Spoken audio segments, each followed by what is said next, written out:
Well, welcome everybody. Again, my name is Christopher White, and it's my absolute joy and delight to host another edition of Broadview Live. And I want to welcome both of our guests, Julian Brave Noisecat and the Reverend Bri-anne Swan. We're delighted to have you here. And so our process today is going to be, I'm going to have a conversation with Julian and then with Bri-anne, then they'll have a conversation and then questions at the end, and we'll have an opportunity.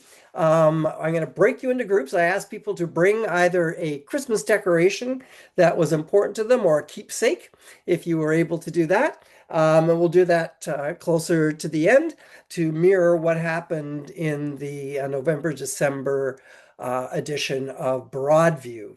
And I think we all have some special things that are a part of it.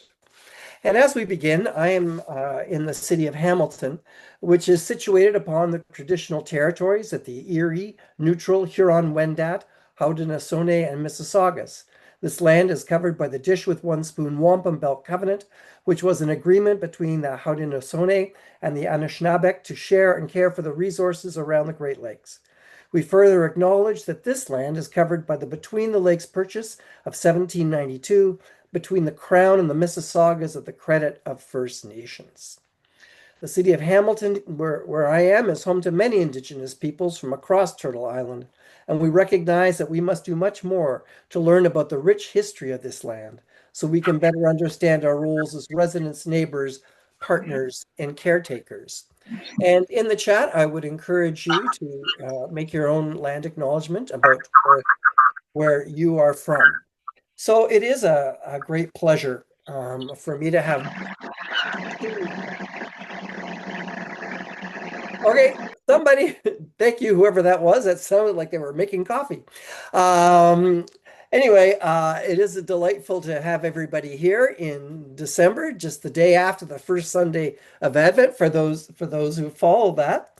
And I'm going to start with Julian. And so Julian Brave Noisecat is a writer, Academy Award nominated filmmaker, and champion powwow dancer. His first documentary, Sugarcane, was nominated for an Oscar for Best Documentary. Noisecat is a proud member of the Cannon Lake Band. So I'm going to ask you to pronounce that properly so I don't mispronounce it, Julian. Segeskin.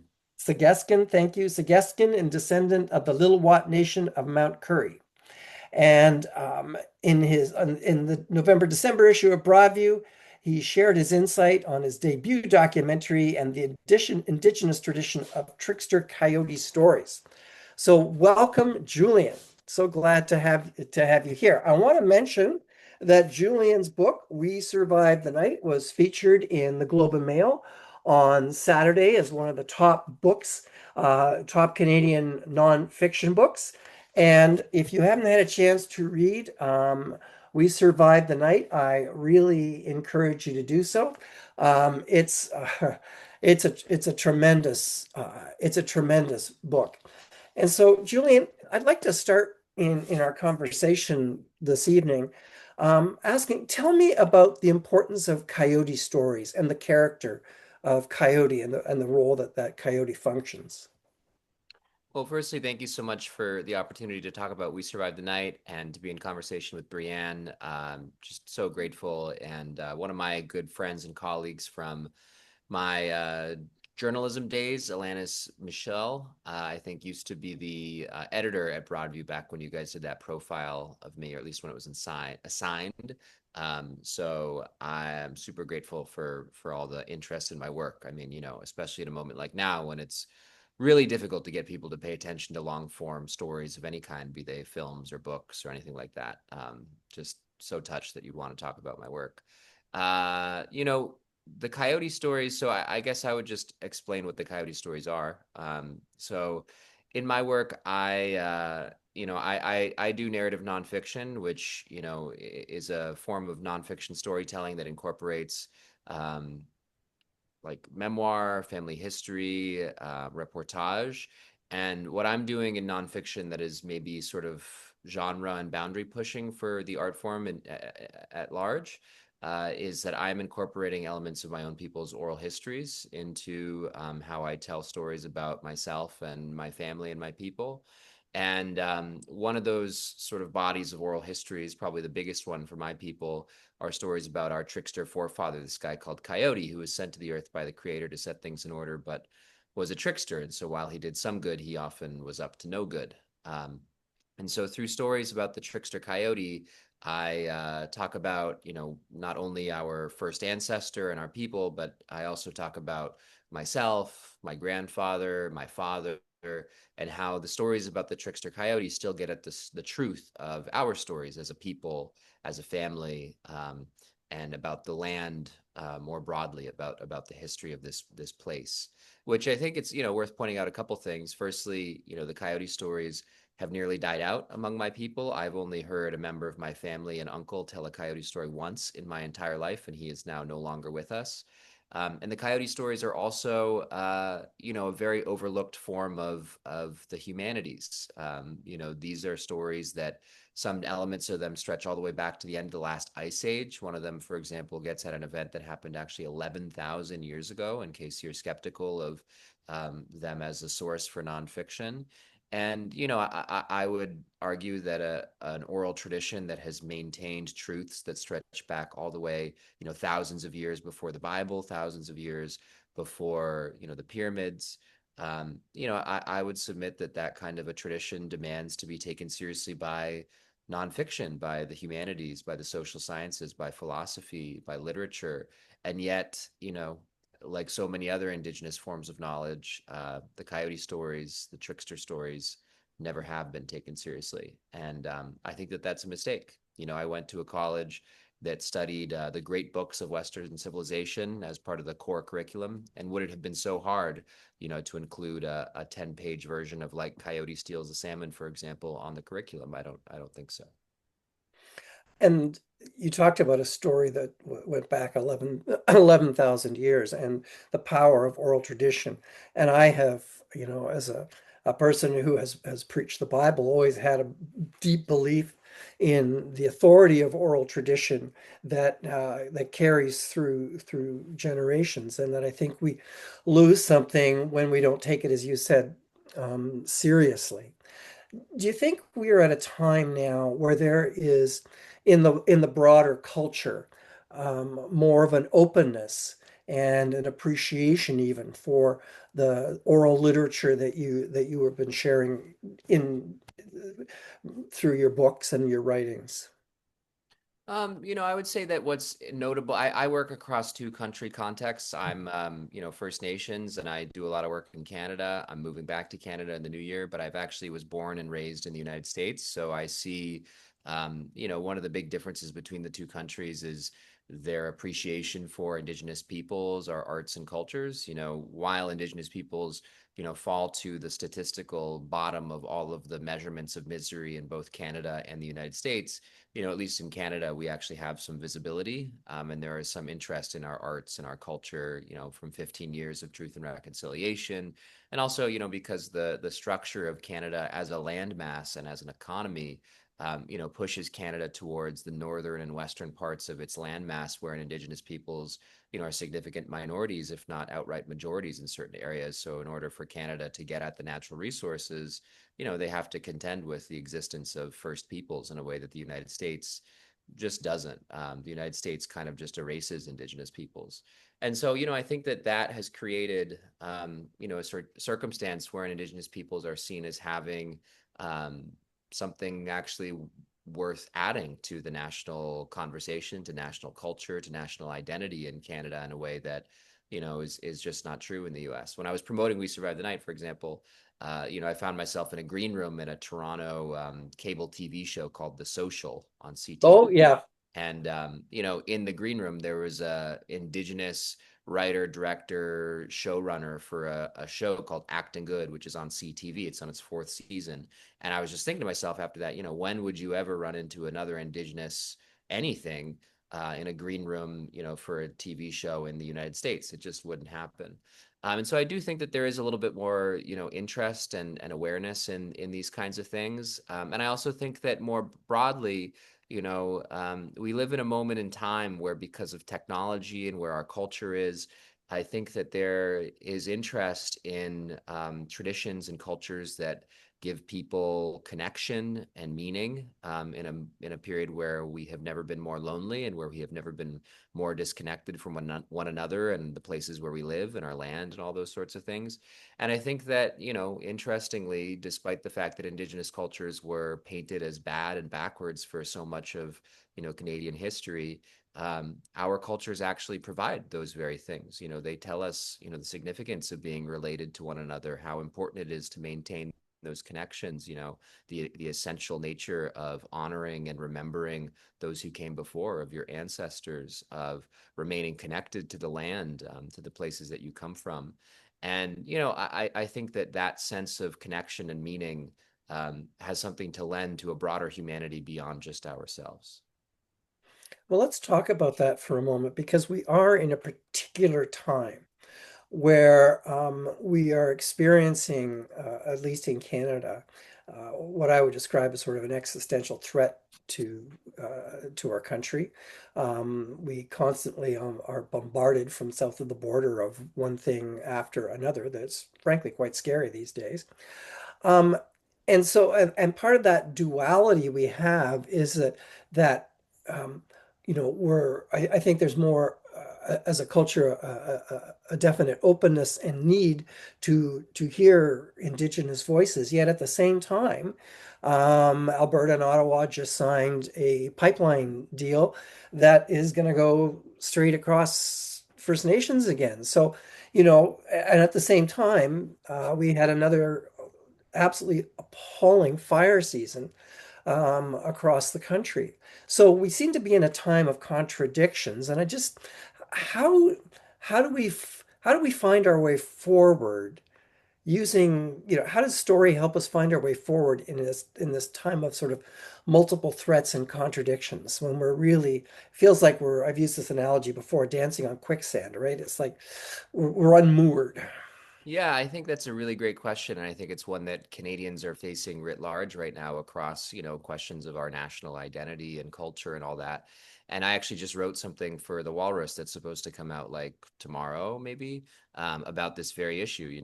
Mark Carney, the improbable prime minister who somehow, surged past a double-digit, deficit in the polls to become the prime minister because of the trade war, now finds himself in a difficult governing position wherein he has to, fight back against Donald Trump in the United States, at the same time as he, has to chart a path forward for Canada in a moment where, you know, before he and the Liberals managed to win, it very much looked like Canada was going in a more conservative direction, the way that so much of the world has.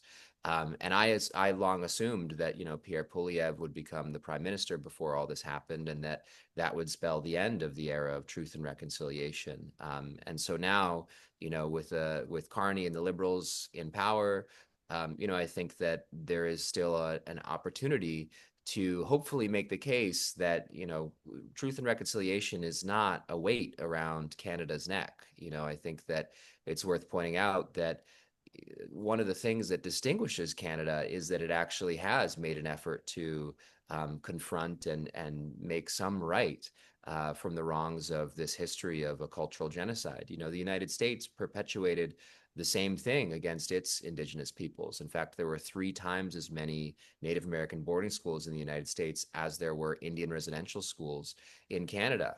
The way that they described the mission of the Native American boarding schools in the United States was to kill the Indian and save the man, which, itself is an even more violent turn of phrase than the Canadian version, which was get rid of the Indian problem, which, in true Canadian fashion was a more like governmentized, managerial sort of way of describing a cultural genocide. Get rid of the Indian problem. You know, the Wild West version in America is kill the Indian, save the man. And I think that kind of actually gets at a lot of the difference in the national characters between the two settler states in North America.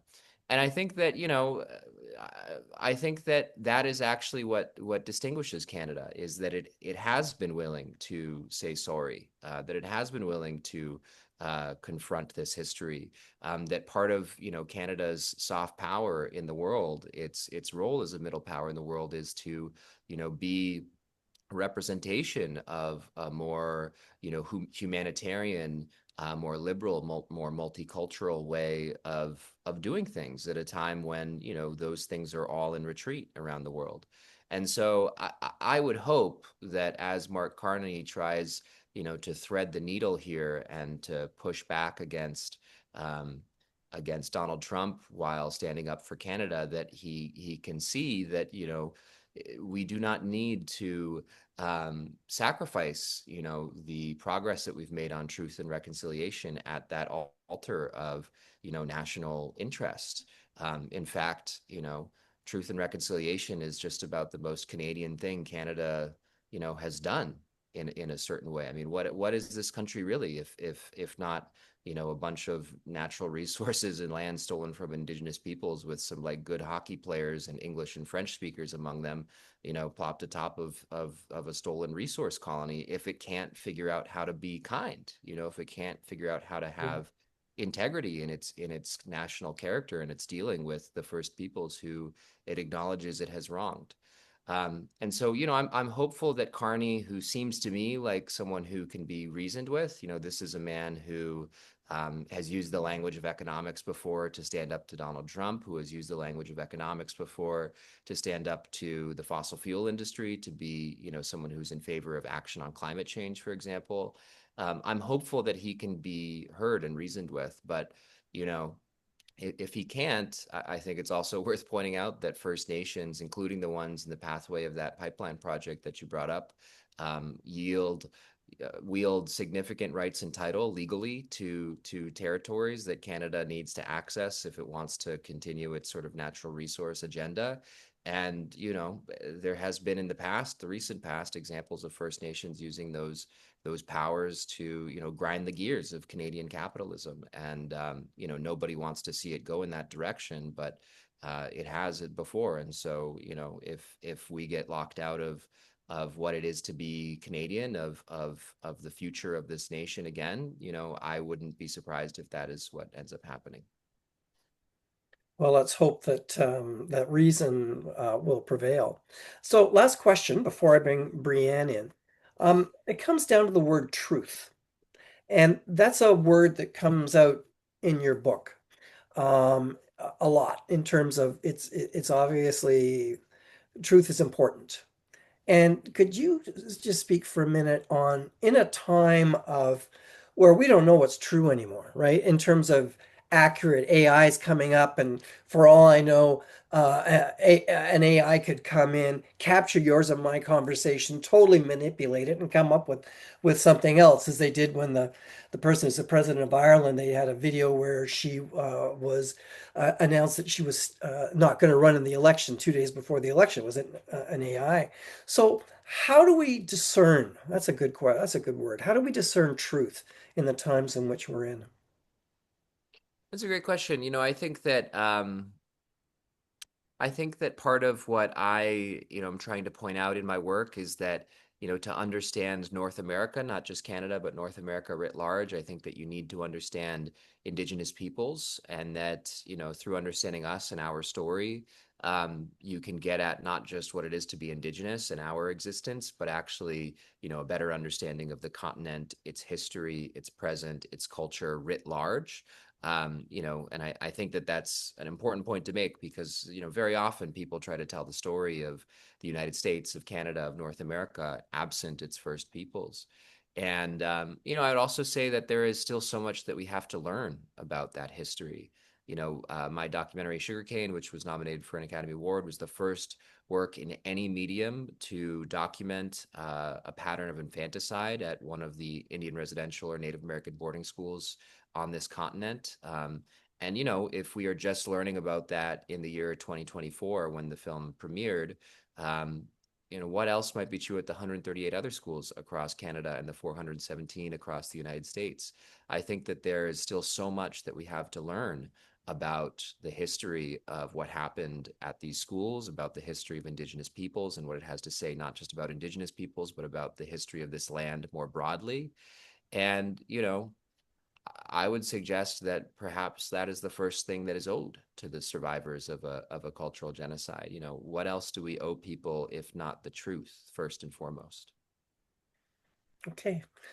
Thank you, Julian. This has been a very helpful conversation.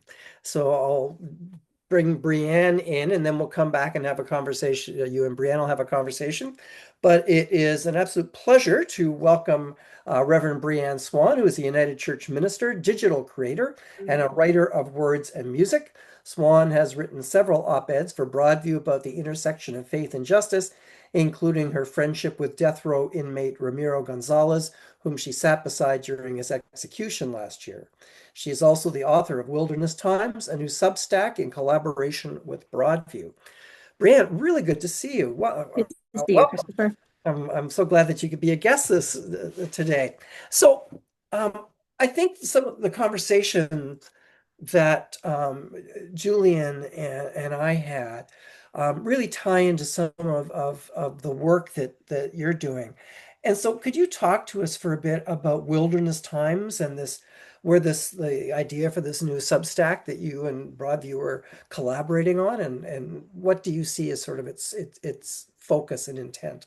hmm So I've um, cre done a number of projects over the years. I've had my own website where I've sort of blogged about the intersection of faith and current events and what's going on in the world. And Wilderness Times, the name Wilderness Times actually started out of a project at my former congregation, Jubilee United Church. It was a podcast. And when Jocelyn reached out to say, is there a way that we could collaborate on something that we could bring people along for on a sort of journey looking at current events through a faith-shaped lens. We were trying to come up with some names, but I'd kind of really, this is this idea of we are in a time that feels very much like we are in the wilderness. And this isn't particularly new, I think. You know, for a lot of people, it can feel like there is something uh, new and fresh about sort of the level of chaos that we are feeling right now. But I think it's just that more people are experiencing it than before. One of the things I talk about in the first article is that womanist and queer and liberation theologians have been sort of ringing these alarm bells for a really long time, and it's just that more of us are paying attention at this point. But to just have a space to be able to talk with one another about what is going on and support and have a supportive space to do that. So I'll come back to a question I talked with Julian, that I think so many of us right now are feeling unmoored. You know, hmm are experiencing that sense of untetheredness I'm not even sure if that's a word, but that what we felt was we felt there was stability, even though there really wasn't, has really now just how fragile democracy is, how fragile our economy is, how our economy is so um, distorted in terms of wealth and the shrinking of the middle class and in there, and the giving us space I can see as really important. So how do you see this in your writing as a place to shape ourselves and to find some grounding amidst this untetheredness in which hmm we're experiencing? So I think that one of the one of the things that um, for those of us who are going through the Advent season right now, we always start with some form of reading about the end times and apocalypse, you know, and what that word really means is that there's an unveiling, and this was the first article in the Substack this week, an unveiling, and I think what is happening is that there is an increasing amount of unveiling that is happening around how fragile our systems actually are. That the feeling that or the sense that there was the stability is being unveiled as being kind of false, at least false for a large number of people in our society. And so, but the other thing that I think is because we we are a people of story, and we tell a story at this time of year that we've told over and over and over and over again for, 2000 years now. And I think that one of the really powerful things about story is that it reminds us who we are, and in our particular context, whose we are, and then who we are called to be at the same time. And so uh, it is generally accepted among scholars right now as an example that, this way that we have told the Christmas story of Jesus being born in a stable after there being no room at the inn, like that's probably if that's not historically how that story would have played out. He would likely have been born amongst animals where animals were kept in a house. There would have been people around, there would have been family around, there would have been midwives around. But the fact that we tell the story is part of what gives it meaning. Like if we're going to tell a story about a young couple who couldn't find a space and then God comes anyway then that means something. And it allows us the space to examine what our relationship is with that story and what our call is within that story as well. So one of my favorite scholars has said about that in the Middle East and in any culture, he says, there is no way that a woman going into labor would be left alone and that her husband wouldn't ask for the midwife and that women wouldn't gather to support her. It's simply Mhm. not. It's simply and he says, given the culture of the Middle East where hospitality is so central, it's exactly as you say. But we tell the story, Bri-anne, Mhm. but we don't tell the story, right? We tell part of the story. We tell the story of the shepherds. We tell the story of the star. And we get to you know where I'm going with this, and we get to the Magi showing up because in any pageant, I'm sure that you've ever been a part of or done, everybody all shows up on the same night, right? They all Mhm. pop in. Yep. And then we stop. You don't come to my church then, Christopher, because we But don't. we tend to stop. We don't then go what Herod does next. Unless you have a Well, very different pageant than I've ever seen. we And don't that do would it in the certainly be interesting. we But don't do it in the pageant, but we do it the Sunday after or at Epiphany, because that's an epiphany. yeah, I Really, know it's an it. epiphany story, right? Yeah, it is. Yeah, but hear my yeah, but Hmm. there is a terror to the story that we don't want to look at. And yet I would argue, and I'd like your reflection on this, is in this day and age, a story that we dare not look away from. And yes, we do it at Epiphany, and I'm not suggesting Christmas Eve that that's going to be the theme of your sermon. That will empty the place out pretty quick. But nonetheless, there is an element of terror and horror to the Christmas story that we do not look at. And let's face it, in January, it doesn't matter, boom, there's a whole culture around Christmas. So how do we find, I guess this is the question of recognizing that portion of the story, even though it gets bumped into Epiphany, Hmm. and it is an Epiphany story, but just to recognize that the full drama of that story is very different than the one that we all, including myself, preach on, pageant on, and deal with. Nice, easy question for you, Bri-anne. Yeah. So how do we deal with that story? How do we deal with the thing Yeah. that we shouldn't look away from? I mean, absolutely there is terror in that story. And the flight to Egypt, the politics of movement have been part of the Christmas story from the part of the Christ story from the very beginning. But one of the things that is we don't look away from it. And I mean, in my congregation, they don't get to look away from it. But the But it doesn't end there. And I think that's the really important thing, that yes, there is terror. Yes, there is horror. Yes, we can't look away from it. But it doesn't stop there, because ultimately, we are an Easter people. And there is, and I actually think, Jesus fits that trickster archetype really, really well. It's just the 2000 years of colonization that has, taken that away from him.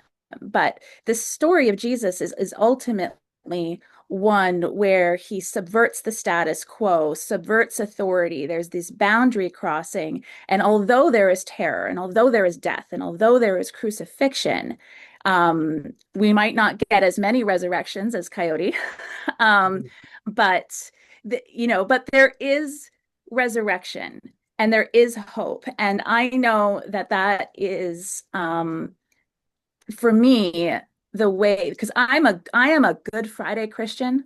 I could live in the crucifixion and just stay there looking at everything that I see. But that's why I need to hold on to, in the Song of Faith, we say that, but death is not the final word. And it's not the final word in the massacre of the innocents. It's not the final word, um, in any of this. Doug Norris, who is a retired United Church minister, he once preached something that really stuck with me, and I reflect on it often. And it is that there's really only one in the Bible. There's really only one story, and it's a story that's told over and over and over and over. And it is that we are so gloriously alive, we are so weepingly lost, and yet this ancient love rolls on and continues not to roll on. And so yet again, we are so gloriously alive. So we can't not look at the terror and the horror, but we have to hold on to that Advent hope that that's not where it ends. Because if we let despair take over, there's this great, those of you who have watched The Never-Ending Story, if you're around my age and you grew up watching The Never-Ending Story, there's that final confrontation between Atreyu and Gamork, who's sort of the henchman for the nothing. And Atreyu is like, why? Why are you doing this? Why is this? Why are you working for the nothing? And he says, because those who have no hope are easy to control. And whoever has the control has the power. And so, in order to be people of resistance with all of these forces that would have us despair, we need to hold on to the hope. Thank you. That's a beautiful way of putting it. And I think that something that is so important these days, because I think our sense of hope is straining at the edges for a lot of people. And thank you for your words tonight. That was absolutely perfect. And I think it ties into the question that I would like you and Julian, if I can bring Julian back in. And so what I'd like the two of you now to speak about, and I'll kick in as necessary, is that, we live in a time, and especially around Christmas, right, where what is the dominant narrative? The dominant narrative in our culture, much of North American culture, is consumption. And especially right now. And so much of the narratives that I think that are undergirding our society need to be shifted if we're going to not just survive, but thrive into the future. So how can we use the power of story to help shift this very dominant narrative about consumption and the consumerism that is very much a center to how we function as a society? Well, firstly, I was listening to what Bri-anne was saying with great interest and enthusiasm, and in a certain sense, I actually think that like a conversation with like a proper theologian is kind of what I've been angling towards, even though I would never consider myself a proper theologian.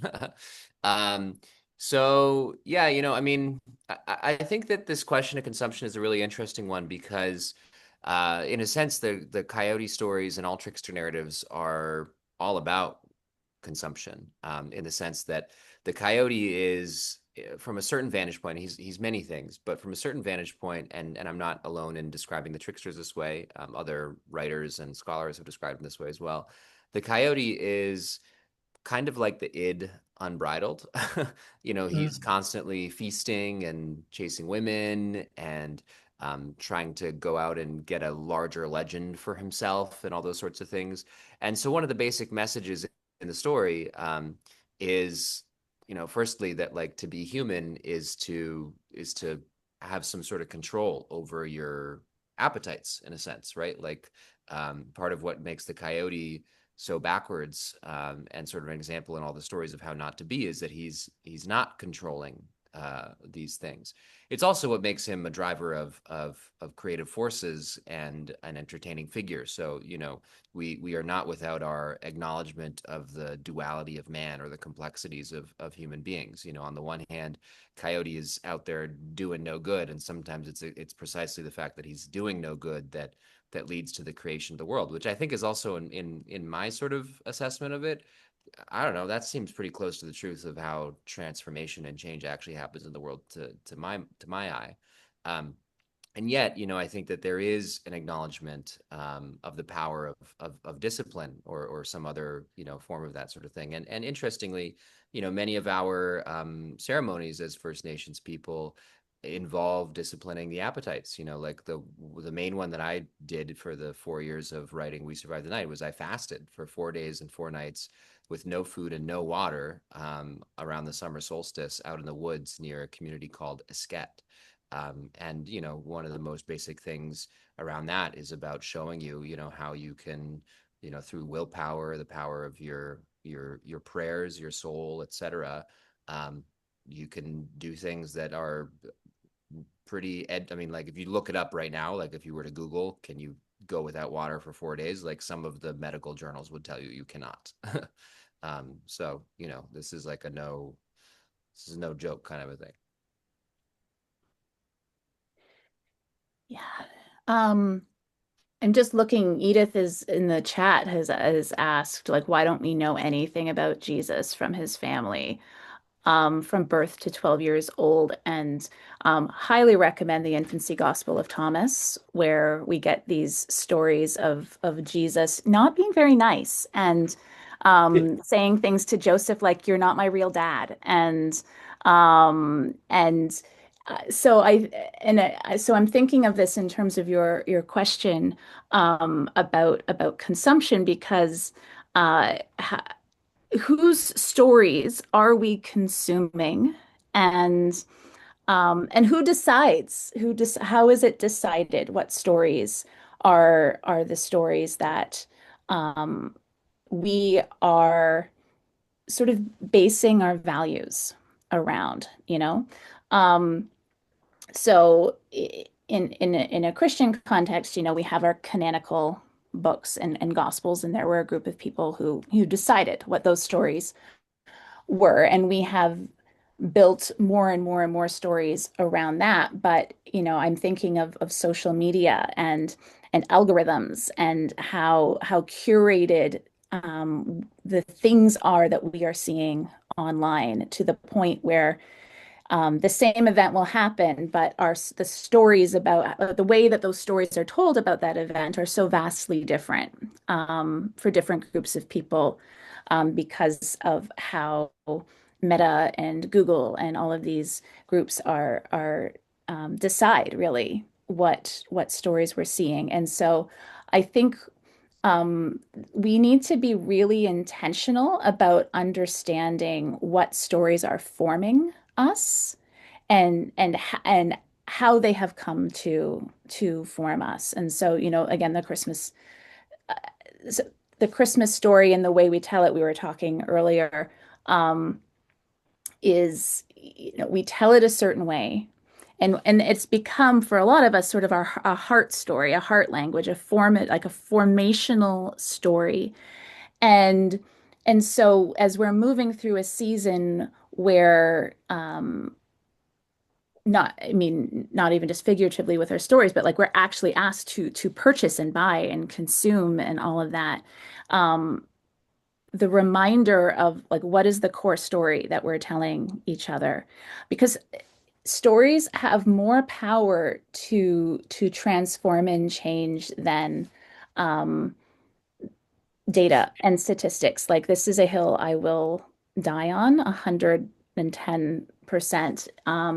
When I'm in Texas and the in the abolitionist movement, there's, it's not statistics about, wrongful uh, convictions or innocent people who have been executed. It's not like the numbers of the times that have gotten it wrong. It's the personal stories of people who um, like, that are changing hearts. Like Sister Helen Prejean's book, Dead Man Walking, was so powerful, not because she laid out in numbers how truly gross and grotesque and awful the death penalty is, but because she told a story and about two men and what how they came to be who they were and how it changed her in a way that other people could relate to. And so I think that in this time where we are being so bombarded, that the thing that people are like companies are fighting over our attention. Attention is one of our most precious commodities right now, is that we can become more focused on which stories we are latching onto and allowing to form us and how we relate to the world. Yeah, just to respond to one piece of what Bri-anne said, I think that one worry that I have is that as we descend into a world that is increasingly driven by an infinite carousel of 30-second or shorter videos, we are doing away with complexity and Mhm. nuance. When I look out at the world, not through a screen, but like actually out at the world, I see a world that is very complicated, where there is lots of contradiction. And, part of the kinds of nonfiction, especially long form storytelling, that I find myself drawn to are stories that attempt to deal with the complexity and contradiction in that world, wherein, things are not usually black and white, wherein there's lots of gray. And there are things cutting in different directions. And I worry that the increasingly sort of attention, addled world and culture that we are in does not have room for the actual true complexity of the world. And so I guess what I would encourage people to, look for in the stories that they consume in whatever way they feel like drawn to consume them, whether it's reading or audiobooks or films, to my mind, anything that's longer than a 30-second video is great. um, is that it is not something that necessarily just like, confirms all your priors and tells you that, you already are a good person and good liberal standing or whatever, good standing with your God and all these sorts of things that you want to feel. I think that we should be challenged by the stories that we pick up. And what I find super interesting about, the Coyote stories is that they, despite, being cast as a sort of pre-literate tradition, that is sometimes seen as little more than like a children's fairy tale or a fable, they actually seem to really deal in the complexity of the world. Right at the center of them is a figure who is simultaneously second only to the creator himself in our account of creation, and also, an example to our children of how exactly not to be. And I find that contradiction and the fact that the story itself asks you to pick apart those things, requires a more considered, critical, um, you know, understanding of the tradition and the story that's being handed down. And I worry that we are losing, as a society writ large, that ability to think critically about about stories and the world and the truth of things. Mhm. Well, I'm going to wrap that part up now just to agree with both of you in terms of, you know, I believe we are living in perilous times, and part of the peril is, the algorithm that brings us here, right? That on social media, and the importance of finding narratives that are true in the midst of all this. So, Christina, you've been monitoring the chat, and do we have some questions for our guests? Yeah, I have a question from June. I think this is to Jillian. Julian, how can we reconcile the relationship with Indigenous people that never was there from the beginning? I think that it actually varies. And I think, reconciliation to me, begs a question of like, what what does that mean, not just vis-a-vis, you know, the relationship of the church and the government to Indigenous peoples and Canadian society to Indigenous peoples, but also, reconciliation within Indigenous communities and families ourselves. Because, the intention of the Indian residential schools was to separate Indigenous children from their parents, to pry apart Indigenous families, and to undo our cultures by, preventing us from even being able to raise our own children. And so, the place where I usually begin the conversation of reconciliation, and where I have seen real reconciliation in the stories that I tell and in my own life, is not necessarily between, Indigenous peoples and the church and the government, but actually Indigenous peoples and our parents and our grandparents and within our own communities. And I think that that's really, really essential and important work. I think question about how we're going to relate to the government and the church and all that, that's a little bit more complicated. But again, I think that interestingly, I think the Coyote stories sometimes get at the truth of our relationship in ways that are often overlooked. There's a really interesting oral tradition that I write about in the book among my own people about the arrival of Simon Fraser on the Fraser River. Uh, And we narrate it as not yeah, some triumphal explorer who, found us or whatever, but as, the return of Coyote in shape-shifting form. And, we understood that when Coyote returned, it would mark sort of the end of our world as we knew it. And, Simon Fraser's arrival did mark that. And also, like, if you read his own journal, his slapstick journey down that river, during which he almost died alongside all of his, compatriots and fur traders and all that sort of stuff. I don't know, like, it's arguably a story best told as a trickster narrative. And so, what I would ask is, what are we trying to reconcile here? Are we trying to reconcile, Canada's understanding of itself, or are we trying to reconcile, the truth of this country with another set of narratives that have been here all along, but have often been neglected? thank you. Christina. Another story, or sorry, question that I have was, there's millions of lives that were lost during the pandemic. How do we reconcile this with talking about Christmas and hope and Christmas memories? And how do we choose what story to tell? Okay, I'm going to pass that one to Bri-anne. As that was sort of part of our conversation. So first to Bri-anne and then to Julian. Uh, You're welcome. Thanks, Christopher. Um, I mean, a hope and grief are not opposites. We can hold them both in tension, I think. And I think that the more real we can actually be about the Christmas story, and as Christopher, you were talking about the terror, but all and the tension and all of that, if we can hold on to that piece of the story, then I think it allows us to better also hold on to.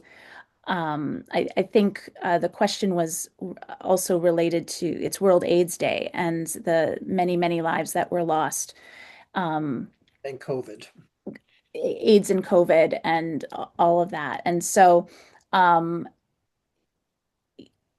there is a way that we can hold on to mourn and to grieve and remember the people who stayed and did in a world that wasn't taking the AIDS crisis seriously until it started not affecting people who were queer. And it's still affecting people who are poor around the world. There are still people who are there and working. And if we can hold that tension and that there is still the hope, the hope of Christmas still exists in that place. That's not a thing I can just like write, like neatly tie up and go, here you go, we fixed it, because it's not the way the world works, and it's not the way Christmas works either, which is kind of why I like the story. It's not neat and clean. Yeah, thank you. Julian. Yeah, I actually really love the Christmas holiday, as ironic as that might be for an Indian to say. I usually end up going to mass with my cat, where we do the hymns in Sukhwat Mokhchin, like "Oh Tgal Tet Mi," like people think that I'm like an advocate for burning down churches or whatever because I made sugarcane, and I usually respond, and this is a tongue-in-cheek response, by the way, that I'm not an advocate for burning down churches. I merely seek to contextualize the circumstances wherein some churches were in fact burned down. And listen, I'm not advocating for it. I go to the church with my cat at least once a year, and as you can tell, I can really do the hymns and stuff. So, I think it's a really beautiful opportunity to gather. My people, we spent the winters not so long ago in the pit house, with our extended family. And so I love visiting around the holidays. I love being with my family. And I think that the pandemic really reinforced to me the value of spending time with people, of visiting, of being with your relatives and your loved ones.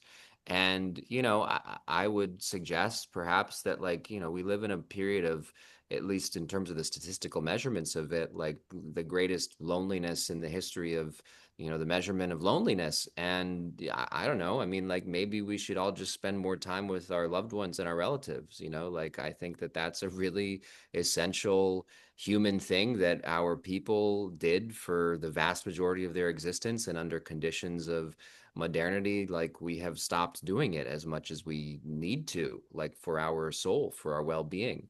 And so that's what I try to hold on to during the holiday season. And ironically, the church sometimes helps me do it. So these things are complicated. Uh, yeah, when I was in Cuba a number of years ago for an article I was doing for then the Observer, I came away with this phrase in Spanish as complicado, and to explain what was happening down there. And that is our family motto, es complicado. It's complicated, and it is. Christine, another question. That's all the questions we have. That's all the questions we have. Well, that's terrific. Um, we have another section though here that is unique, that I invited people to bring something that was significant to them, either a Christmas decoration like we did in Broadview. And if you want to pick that up for a moment, we'll be moving to there just for a second. But first, I really want to thank our two guests. I want to thank Julian and Bri-anne. Bri-anne, I have enormous respect for you as a writer. I think you've done some extraordinarily brave and wonderful writing. I'm delighted that you are doing this new work with Broadview and this new space that will be a very important space where stories are heard. So I want to first congratulate you on this. Wish you the best, and just say how much I personally am looking forward to following that. And Julian, I honestly, your book, it hit me on multiple levels, and that was it. The whole thing about Coyote and how you tied it into our own history on the Fraser River, your family stories, and again the complexity, right? That we do not live in a simple world. We hold tensions of complexity with us. So I want to thank you for the gift that you've given us through your writing and through your documentary, and it's just been a pleasure to speak with you as well and to get to know you today. And so I want to invite the two of you. Did you bring something to of a decoration or something of importance that is significant for you? So let's show and tell. Who's got one? Okay. You want to tell me about it, Julian? Tell us Well, about I will out myself and say that I forgot about the assignment until you reminded us right when we got onto the Zoom to prep for this. it. So I just grabbed the first thing that caught my eye in on my bookshelf, which is this is a gift from my partner. We're expecting our first child in April. Um, Oh, uh, congratulations. Thank you. Yeah, it's a beautiful thing. And she beaded me this is actually, and I think it's very appropriate for this audience. This is the church in Sugarcane on the Sugarcane Indian Reserve in Williams Lake. That's also on the poster of the film that I made that I directed, Sugarcane. It's right there on the res if you ever find yourself in Williams Lake. And she beaded it for me. I don't know if you can really tell, but this is on a hide and it's beaded and it's in a little frame. And so I don't know, it's a really beautiful gift. I love when people make things. Indigenous peoples, we make stuff for each other a lot. So it's really beautiful when someone makes something for you. And it's related to an art piece that I made, obviously a story I told. And I don't know, I just kind of think that there's something wonderfully complicated about the fact that it is the Catholic Church on the res that my, the mother of my first child, who I love, chose to bead for me. It just kind of gets at all the things. Lovely. Thank you. Bri-anne. So we in growing up in my house, we didn't have a particularly like our Christmas tree was never matchy match. It was all handmade or painted ornaments. And then when I had my first child, who is now 13, my mom packaged all the decorations that I had made over the years and then gave them to me for my tree. And so this ornament, it's if you can't tell, it's Big Bird. And I painted inside the lines about 35 years ago. And but this day, I remember the day that my brothers and I sat down and made and painted all of these ornaments because my dad, who was a man of few words and generally just a pretty grumpy guy, really, really took Christmas very, very seriously. And on this day, when we were painting these, he came in and he was trying to find us a Christmas tree in the back of our property, and he found what he said was like the perfect Christmas tree, and he brought it in, and except that we had 10-foot ceilings and this tree was 11 feet, and so and it was kind of bare on one side and it wouldn't stay up, so he had to take my fluorescent green skipping rope and cut it to tie the Christmas tree to the top of the ceiling, and it was kind of glow in the dark, and it was chaos, it was motley, it was amazing. And so every time we bring out this set of decorations, I think about my dad's concept of what the perfect Christmas tree Well, is. I have to tell you, Bri-anne, that our Christmas tree is just the same. So I have two daughters who are now 37 and 34, but when they were a lot younger, they did these. And they did these at the church at Westminster, where I was when they were little. And you can tell the fine craftspersonship that went into both of them. One colored around the lines, one was anyway. And so these are on the top of our tree every single year. Even though I have three grandchildren, their mother and their aunt's angels are always up on the top to remind me, the story goes now through generations, and those little girls, one's a mom and the other's in Vancouver and not going to be with us this Christmas, right? So a little ow, but she's still there, right? She's still there. So do Christina, let's open it up. If anyone's got a story they want to show, let's in something in the last few minutes that we've got together. If anyone wants to pop up with a story, pop up.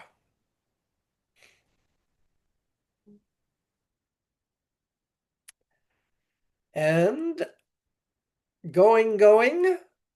I can remember that when we were kids, we never got our tree until the 24th. That was the first day we were off school. And it was always a fresh tree, and I was the eldest. So I was the one that was allowed to get up on the ladder and put all the ornaments on the top of the tree. And I think they only did that to keep us quiet and busy so they wouldn't bother all the people cooking for the next day. Thank you so much, Edith. Anybody else have one that they'd like to share as we prepare to wrap up? I have one here. Okay. It's hard to see, but it is an antique kind of angel with a broken wing, and it was given to me by a family member from whom I was estranged for many years, and that's a long story not to be told tonight. But anyway, when we finally reconciled, it was Christmas time, and I was given as a gift this broken angel, which became for me a symbol that really all of us are broken angels, but hopefully not broken down, but broken open. So that's beautiful, Elizabeth. Yeah. Thank you so much. Anyone else? Another one person? Heather, would you like, I see your hand up. Oh, thank you. Well, I was just going to echo a story that Bri-anne told about the tree and being too big for the house. And we lived far up north in the Yukon and Northwest Territories, and so it was out in our backyard that you went to look for a tree. And my dad brought it home and we couldn't get it through the door. So branches came off, and then because there were bare spots in the tree, Dad drilled holes in the trunk of the tree and put the branches in that we cut off so that we had a full tree. So that was always a story in our family about how the tree was too big to get into the house. Oh, that's lovely. Thank you so much, Heather. And we have one more from Beryl. Okay.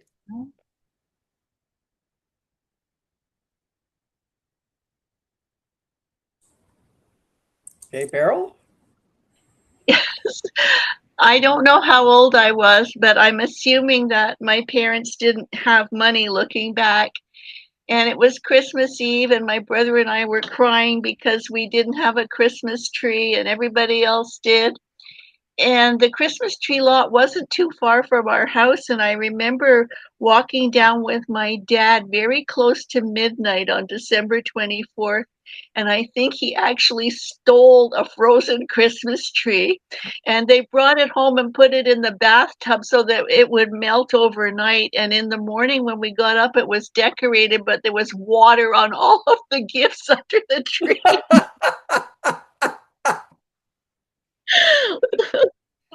Oh, that's beautiful, Beryl. Thank you so much.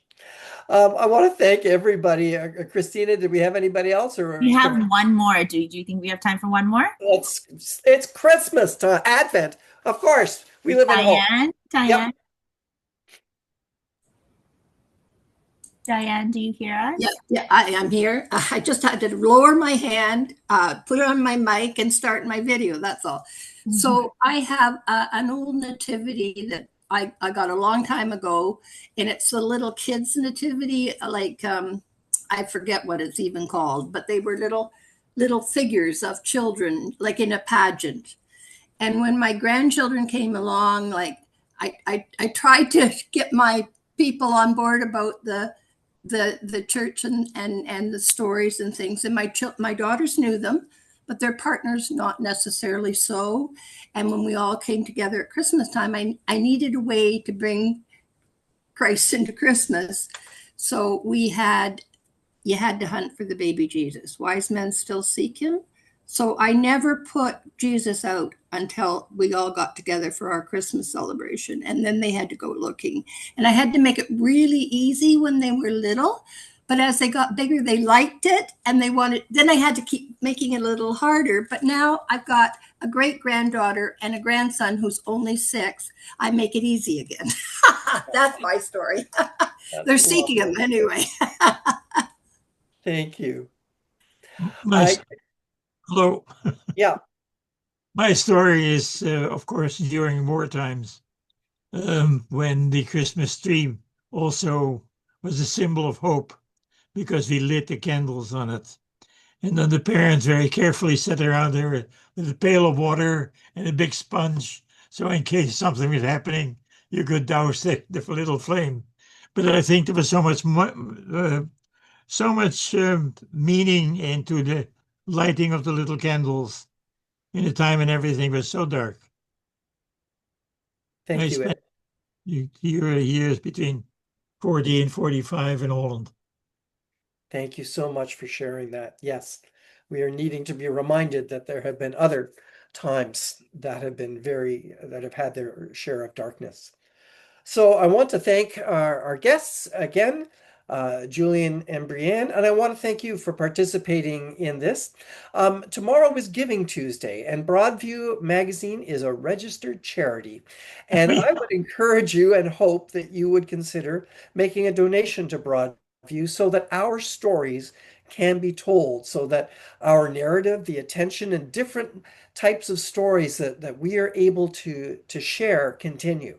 I think not only as a writer, but as a reader from Broadview, that it is extremely important that Broadview thrives in this very chaotic time, in a time when there is a lot of dangerous untruth out there, and that we need the perspective of writers like Julian and writers like Bri-anne. So those stories are out there. So please support Broadview, either renew your subscription, make a donation. We are a registered charity, and that's an important part of keeping our stories being told. So thank you again. I'll say a happy Advent to you all, and a very early Merry Christmas, and I hope that there is joys and blessings amidst the complication of simply being human. Thank you all, and good night.